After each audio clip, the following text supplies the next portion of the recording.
بسم اللہ الرحمن الرحیم۔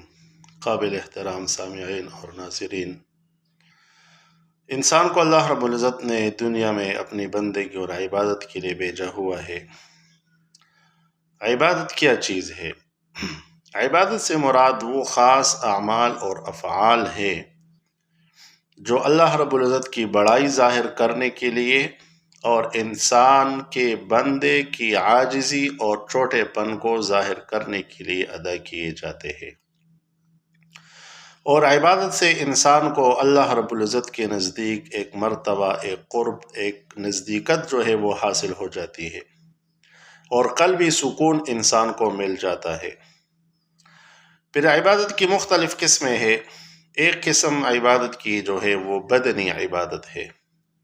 بدنی عبادت سے مراد یہ ہے کہ جس کا تعلق انسان کے جسم اور ظاہری اعضاء سے ہوتا ہے، جیسے نماز، روزہ اور تلاوت قرآن، ذکر، درود شریف وغیرہ۔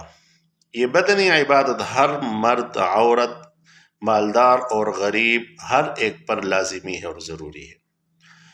دوسری قسم ہے مالی عبادت، جس کا تعلق انسان کے مال سے ہوتا ہے۔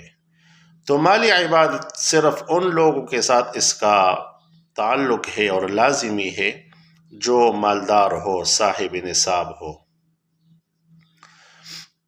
اور تیسری قسم جو ہے وہ بدنی اور مالی دونوں کے مجموعے سے مل کر بن جاتا ہے، جس کا تعلق جسم سے بھی ہو اور مال سے بھی ہو، جیسے حج یا جہاد وغیرہ۔ تو حج میں مال بھی لگ جاتا ہے اور بدن، جسم بھی استعمال ہوتا ہے۔ بہرحال عبادات کی یہ تین قسمیں ہیں، تو ہر انسان کو چاہیے کہ وہ ان عبادات جو اس کے اوپر لازمی ہے اور ضروری ہے، وہ اس کو پورا کرنے کی کوشش کرے، کیونکہ انسان کو اللہ رب العزت نے پیدا ہی کیا ہے اپنی عبادت کے لیے۔ اللہ رب العزت ہم کو اپنی بندگی کرنے کی توفیق عطا فرمائے اور ہمارے لیے اپنی بندگی آسان فرمائے۔